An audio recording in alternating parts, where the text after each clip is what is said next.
Indian Prime Minister Narendra Modi has responded to the infamous Trump handshake with his own diplomatic tool of choice, the bear hug. A series of awkward greetings and handshakes between Mr. Trump and other world leaders has left many wondering who could beat his approach.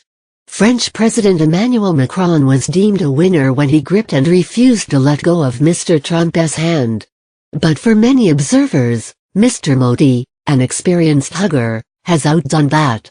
The Indian Prime Minister's propensity to hug global leaders goes back a long way. This BBC blog called him the most physically demonstrative Indian leader in years.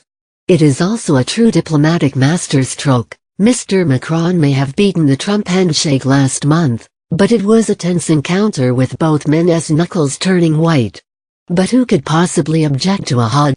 The choreography of the bear hug. The success of the Modi bear hug is in no small part down to its athletic choreography, that disarmed Mr. Trump before he could respond. Phase 1, a slow initial approach. The initial approach was slow with arms outstretched and there was no hint of the embrace to come, though if Mr. Trump's advisors had done their homework they would have seen how Mr. Modi has clung to other world leaders.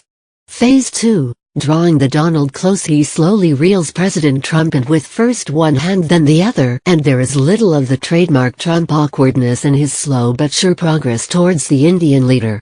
Phase 3, the barrel. He finally barrels at the US president, avoiding all eye contact, and presses his head on his chest in a gesture at once disarming and confident. Phase 4. The look down. Mr. Trump draws away slightly but not without looking down at Mr. Modi with what could even be affection, although their eyes do not meet. Phase 5. The final double hand lock, and as they draw away Mr. Modi keeps hold of the US president's hand and lingers in a firm double hand lock. They retreat to their podiums and carry on as if nothing has happened. For many observers the hug was both natural and commanding and left neither of the leaders at a loss, in stark contrast to numerous other Trump greetings with world leaders. And many on social media marveled at what they called Mr. Modi's craftsmanship. Of course both sides are likely to have prepared for the meeting. Like football coaches before international matches, their political aides and advisors may well have studied the techniques of either leader, and there could well have been briefings on how to handle that first contact. How likely is that really to have happened? K.C. Singh, a former secretary in India's External Affairs Ministry, told the BBC that given Mr. Modi's hugging record, it would have been a very ill-informed US team that would not have known Mr. Modi was going to go for Donald Trump. Mr. Singh added that the gesture seemed to be done more for viral value than anything else, noting that even in India no one hugs each other randomly. Going by social media, Mr. Modi's mastery was largely expected in India. There was quite a lot of humor about it, as well as some pride. But quite a few found this effusive display a bit embarrassing as well. Others had seen it coming.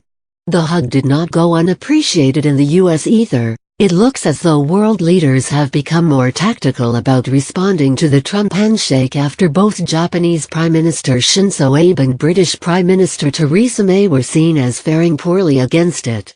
South Korean President Moon Jae-in is due to meet Mr. Trump next. It remains to be seen if he can best the hug.